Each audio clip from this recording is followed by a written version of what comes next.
तो भाई south Korea, ये साउथ कोरिया का टूरिस्ट वीजा है भाई। बहुत ज्यादा डिमांड है इस वीजा की, पता नहीं क्यों। आप लोग को बखूबी जानते होंगे कि भाई इस वीजा की डिमांड बहुत ज्यादा है। तो इस लड़की का साउथ कोरिया का टूरिस्ट वीजा अप्रूव हुआ है अभी रिसेंटली। मैंने स्टेटस भी डाला था, स्टोरी भी डाली थी इंस्टाग्राम पे, और उसके बहुत सारे रिप्लाईज आए, कमेंट्स आए, और लोग पूछ रहे हैं इसके बारे में भाई। तो फाइनली ये वीडियो जो है साउथ कोरिया टूरिस्ट वीजा के बारे में मैं बना रहा हूं। अप्रूव्ड वीजा है और अभी रिसेंटली आया है। साउथ कोरिया के वीजा के बारे में बात करेंगे, डॉक्यूमेंट्स के बारे में बात करेंगे, आप लोगों के सवाल के बारे में बात करेंगे इस वीडियो में। इनका वीजा कैसे आया है भाई, बहुत बड़ा मतलब ये कहते हैं टॉपिक जिसको बोलते हैं अभी के टाइम में, वो है साउथ कोरिया। अभी वीजा ये एक ही आया है, ऐसा क्यों? क्योंकि भाई एप्लीकेशन कम डल रही है। एप्लीकेशन कम डलने का रीजन क्या है? Success ratio.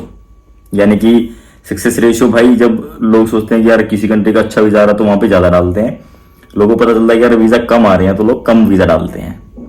तो इसी चक्कर में जो सक्सेस रेशो है वो साउथ कोरिया का उतना अच्छा नहीं है, लेकिन स्टिल वीजा तो आ रहे हैं। जैसे इनका आया है, इनका किस प्रोफाइल पे आया है? ये भाई रिफ्यूजल केस है। ये जो साउथ कोरिया का वीजा आप देख रहे हो ना, ये रिफ्यूजल केस है। कहीं और से पहले रिफ्यूज हो चुका ऑलरेडी, और लेकिन फाइनली इनका वीजा आ गया। अब इनका वीजा कैसे आया, कौन सी टर्म एंड कंडीशन पे आया है, वो मैं आपको इस वीडियो में बताऊंगा। ये वीडियो आप पूरी देख लेना। जिन भी भाइयों को साउथ कोरिया का वीजा चाहिए या फिर हमसे फाइलिंग करवानी है, ठीक है, तो आप हमसे कॉन्टेक्ट कैसे कर सकते हो, ये बहुत बंदे पूछते हैं। और भाई इंस्टाग्राम के थ्रू आप हमसे कॉन्टेक्ट कर सकते हैं, स्क्रीन पे भी आ रहा होगा और डिस्क्रिप्शन के में भी लिंक है, वहां पे आप क्लिक करो। इंस्टाग्राम का सीधा वो यूजर नेम जो खुल जाएगा, वहां पे आप फॉलो करो, मैसेज करो, और वहां पे आपको रिप्लाई भी मिल जाएगा। अगर आपको साउथ कोरिया की फाइलिंग करानी है तो ऐसे आप हमसे कांटेक्ट कर सकते हो। एक चीज मैं और बता दूं भाई, मेरे से या फिर हमसे कोई भी नहीं जुड़ा हुआ है, जिनको आपने पहले पिछली वीडियोस में देखा होगा, बहुत सारी वीडियोस में, तो ऐसा कोई भी एसोसिएट हमारे साथ काम नहीं कर रहा। अगर कोई आपको ये कहता है कि भाई मैं रोबिन भाई के साथ काम करता हूं या उनका काम करता हूं, तो वो फेक है, फ्रॉड है।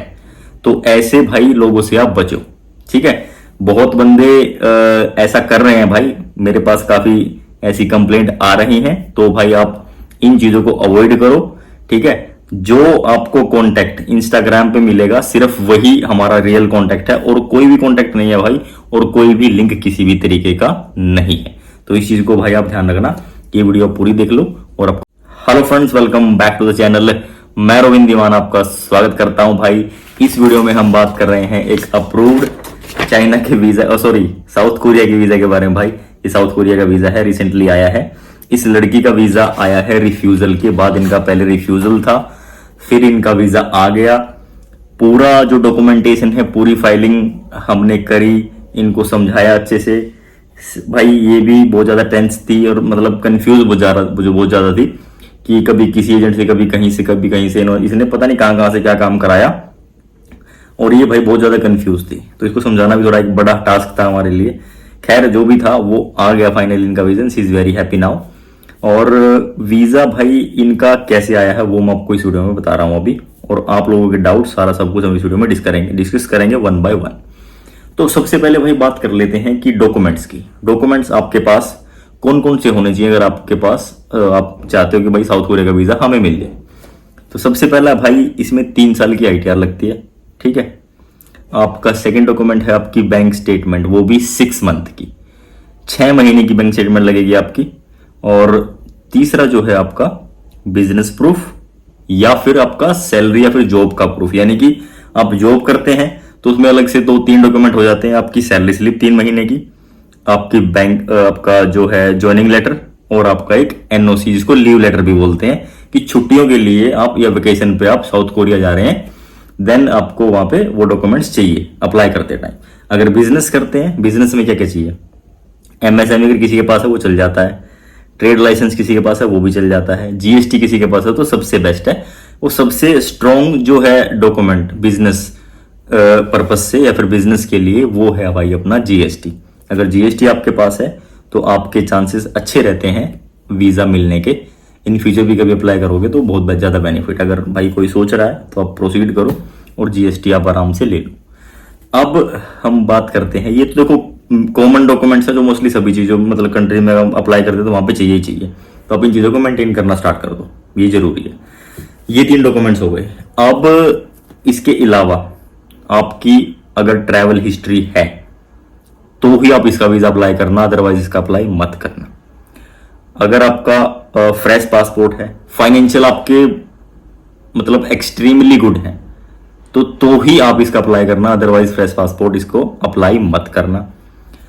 सक्सेस रेशो के बारे में बहुत बंदे पूछते हैं भाई, अभी जो साउथ कोरिया का सक्सेस रेशो है वो 60-40 है, मतलब 60% जो चांसेस हैं आपके वीजा मिलने के और 40% चांसेस हैं कि वीजा रिफ्यूज होने के।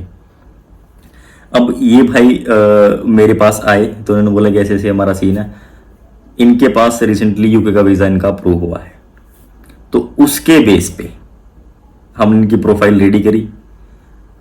जो प्रीवियस रिफ्यूजल था भाई उसको बहुत अच्छे से हमने एक्सप्लेन करके मेंशन किया, और जब हमने भाई कवर लेटर हम शेयर करते ही हैं, तो मैंने कवर लेटर शेयर किया इनको, बोले कि यार ये आपने क्या कर दिया, आपने तो सब कुछ बता दिया, अब ये तो मेरे लिए कंफ्यूज हो जाएगा, मेरा वीज़ा तो मुश्किल आएगा, आप पहले ही बोल रहे हो उनके हमारा रिफ्यूजल है, तो ये कैसे पॉसिबल है। तो भाई इसका आप लोग भी सुन लो, ठीक है, ये आप लोगों को भी पता होना चाहिए। भाई अगर आपका रिफ्यूजल है तो इसको आप ये मत समझो कि एम्बेसी को या काउंसलेट को पता नहीं चलेगा। आपका पासपोर्ट नंबर डलते ही वहां पे आपकी सारी ट्रैवल हिस्ट्री, ठीक है, सारी रिफ्यूजल की हिस्ट्री, सारी अप्रूवल की हिस्ट्री वो निकल जाती है कि कहाँ कहाँ पे कौन सी कंट्री में इसने रिफ्यूजल लिए हैं और कहाँ पे कौन सी कंट्री में इसने अप्रूवल लिए हैं, और कहाँ पे ये डिपोर्ट हुआ है, ये डिनाइड हुआ है, और कहाँ से ये एंट्रीज नहीं ली है। तो सारी डिटेल भाई काउंसलेट के पास होती है।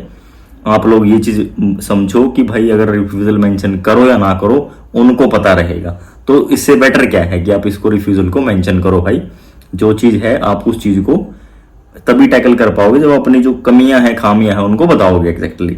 तो हमने सारा इनका बिल्कुल क्रिस्टल क्लियर कर दिया था कि भाई ये देखो इनका रीजन था, पास्ट रीजन, अभी सॉलिड रीजन इनके पास क्या है, और जो रिफ्यूजल था तो सेटबैक इन्होंने करा, सारा चीज रियलाइज किया उसको, देन इन्होंने दोबारा अप्लाई किया। तो उसका एक प्रॉपर अच्छे से हमने एक रीजन मेंशन किया है, और वो भाई सीक्रेट है, तो क्योंकि डिटेल में बताना पड़ता तो भाई इसके लिए फिर वीडियो ज़्यादा लंबी हो जाएगी, तो उस पर अभी फिर कभी बात करेंगे। वो हमने प्रॉपर मेंशन किया, देन इनको भी समझाया कि भाई ऐसे ऐसे अब ये जरूरी है, इसको आप रहने दो, आप इसको इग्नोर करो, वीज़ा का तो जो आपका चांसेस है आने का। तो देन प्रोसीड किया भाई, और फाइनली जो है वीज़ा आ गया, और आया भी ये, अगर अभी बात करूँ तो मैं ऑलमोस्ट 15 वर्किंग डेज में ही आया है, उससे पहले नहीं आया कि भाई ये 2 या 3 दिन में आ गया, ऐसा नहीं है, टाइम ले रहा है प्रॉपर। 15 वर्किंग डेज आप मान के चलो कि ऑलमोस्ट 18 से 20 दिन होते हैं भाई, क्योंकि सैटरडे संडे ऑफ रहता है, तो उस हिसाब से भी आप समझो।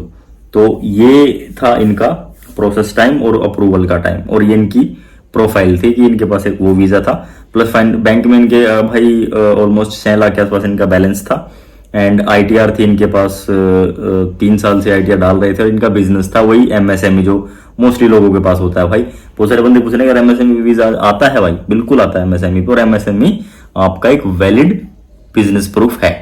तो इस चीज को आप इग्नोर मत करो कि यार एमएसएमई से नहीं होता, बिल्कुल होता है, कोई इशू नहीं है। आप बड़े मजे से इसको करो फॉलो, आप इसको मेंटेन करो, अपनी प्रोफाइल को मेंटेन करो, डेफिनेटली तो वीजा आते हैं, ऐसी कोई बात नहीं। अब मैं बात करता हूं कि भाई आप किन लोगों को अप्लाई नहीं करना चाहिए और किन को अप्लाई कर देना चाहिए। अगर तो आपके पास शेनिगन वीजा है, यूके का वीजा है, कनाडा का वीजा है, ठीक है, जापान का आपके पास वीजा है, और आपके पास कोई ब्राजील का वीजा है, या फिर कोई और शेनिगन कंट्री जैसे जैसे टर्की का वीजा अगर आपके पास है, ठीक है, जॉर्जिया का स्टिकर वीजा आपके पास है, देन डेफिनेटली आपके बहुत अच्छे चांस हैं आपको जो साउथ कोरिया का वीजा मिल सकता है अभी के टाइम में।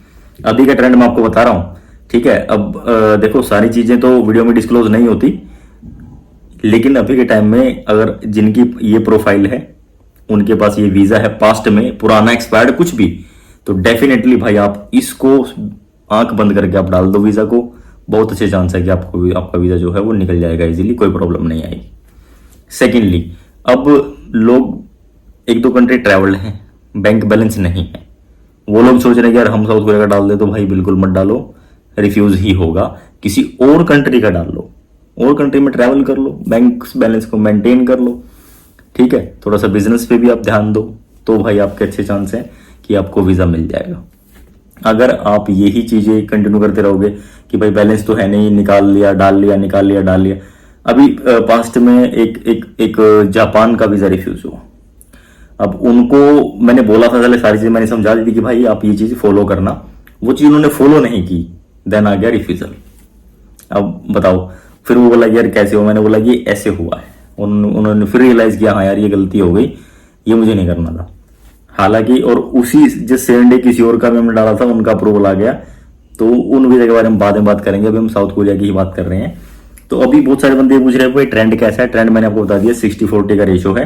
60% आप अप्लाई मतलब चांस है कि आप वीजा मिले, और 40% वो है कि ऐसा ही। दूसरी चीज भाई, जो लोग थोड़ी सी ट्रैवल हिस्ट्री रखते हैं और बैंक बैलेंस है उनका, ठीक है, तो वो भी आप डाल सकते हो। बट चांसेस ज्यादा अच्छे किनके हैं, जिनके पास जो वीजा मैंने अभी बताया उनके अच्छे चांस है, उनको वीजा इजीली मिल जाता है। अभी इजीली मिल जाएगा, या लाइव एग्जांपल आपके सामने है।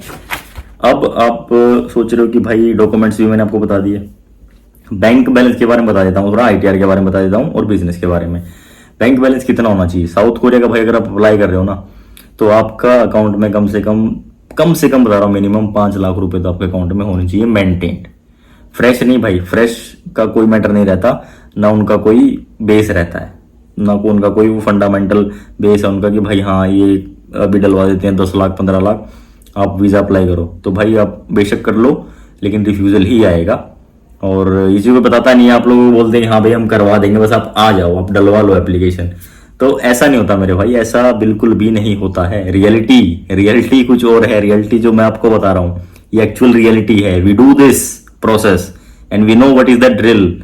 तो इसीलिए भाई आपको सच्चाई बता रहा हूँ, और आपको भी इससे रूबरू होना ही चाहिए। क्योंकि अगर आप ऐसे ही जो फॉलो करते, ये स्वाइप करते ना वीडियोस और उनमें देखते हो, वो एक्चुअल रियलिटी नहीं है भाई, वो एक्चुअल रियलिटी नहीं है, इसी को आप समझो, ठीक है। जो रियलिटी है वो मैं आपको बता रहा हूँ, लोग कैसे इसको करते हैं वो आप लोगों को समझना है भाई। आप लोगों की जिम्मेवारी है ये कि इस चीज को हम कैसे ले रहे हैं। खैर, तो ये था भाई इसका पूरा प्रोसेस भी मैंने आपको बता दिया, ठीक है। डॉक्यूमेंट्स भी बता दिया। आप लोगों के डाउट जो थे कि पूछ रहे थे कि यार वीज़ा का क्या है, कितने दिन में आ रहा है, कौन सा ये देखो, ये मैं आपको दिखाऊं अगर, तो ये जो वीज़ा है ये C39 कैटेगरी होती है, B12 भी होती है, C39 जो है ये वही है। तो ये वही कैटेगरी है ये भाई। तो ऐसे करके आप ना ये वीज़ा कंसीडर कर सकते हो। अब बहुत सारे बंदे बोलते हैं कि भाई आपसे कांटेक्ट कैसे करें। भाई आप कमेंट करते हो आप लोग, अगर आप जो वीडियोस देखो एंड तक देखते हो, तो मेरे हिसाब से आपका डाउट तो रहेगा नहीं किसी चीज़ को लेकर, क्योंकि मैं सारी चीज़ें लोग मुझसे पूछते हैं वही मैं वीडियो में बता देता हूँ। वो कॉमन प्रॉब्लम होती है, वो सबको समझ में आ जाती है। तो अगर आप ना वीडियो स्किप मत किया करो भाई, पूरी वीडियो देखा करो, तभी आपका ना थोड़ा सा नॉलेज भी बढ़ेगा और आपके जो डाउट है ऑटोमेटिकली क्लियर हो जाएंगे। वैसे बात करने की जरूरत नहीं पड़ेगी। अगर आप हमसे बात करना चाहते हो तो भाई आप प्लीज़, रिक्वेस्ट है, फॉलो करके मैसेज करना, और नंबर जो वहां पे मिलेगा आपको वही हमारा रियल नंबर है। कोई और बंदा, कोई एजेंट हमारे साथ कोई जुड़ा हुआ नहीं है, कोई हमारे साथ कोई काम नहीं कर रहा भाई। अगर आपको कोई बोलता है तो वो एक कंप्लीटली एक फ्रॉड है, वो आपसे पैसे लेकर भाग जाएगा। तो बिलीव मत करना भाई। आगे और पीछे जो भी आपने वीडियोस देखी हैं, मेरी वीडियोस में कोई आया है और वो आपको बोल रहा है कि मैं उनका काम करता हूं, तो भाई बिल्कुल भी बिलीव मत करना। कंप्लीटली फ्रॉड हो सकता है, क्योंकि हम नहीं जानते कौन बंदा कैसा है, कौन बंदा क्या काम कर रहा है, क्या उसका बैकग्राउंड है। सिर्फ और सिर्फ वो एक इन्फॉर्मेशन जो लोग से शेयर करना चाहते थे, उसके थ्रू कुछ लोगों ने फ्रॉड करना स्टार्ट कर दिया भाई। तो उन लोगों पे बिलीव मत करना। ये कोई अगर कुछ होता है भाई आपके साथ, तो I will not be responsible for anything, okay. इस चीज का आप ध्यान रखना। हमसे बात करनी है, कॉन्टेक्ट करना, तो सिर्फ और सिर्फ एक ही मीडिया है, दैट इज इंस्टाग्राम। फॉलो करो, मैसेज करो, वहां पे आपको डिटेल्स शेयर हो जाएंगी। तो इस वीडियो को आप शेयर कर सकते हो अपने दोस्तों के साथ, फ्रेंड्स के साथ, जिनको साउथ कोरिया की इन्फॉर्मेशन लेनी है, साउथ कोरिया का वीजा अप्लाई करवाना है, साउथ कोरिया के बारे में, वीजा के बारे में जानना है, कुछ भी जानना है, तो कोई भी डाउट है तो उसको आप इसको शेयर कर सकते हो। तो भाई प्रोसेस हम मोस्टली सारी कंट्री का करते हैं। जो भी कंट्री का आपको करवाना है उसके लिए भी आपको इंस्टाग्राम के थ्रू ही कॉन्टेक्ट करना पड़ेगा। तो भाई ये थी वीडियो साउथ कोरिया के अप्रूव्ड वीजा के बारे में। बाकी मिलेंगे आपसे नेक्स्ट वीडियो में विद अनदर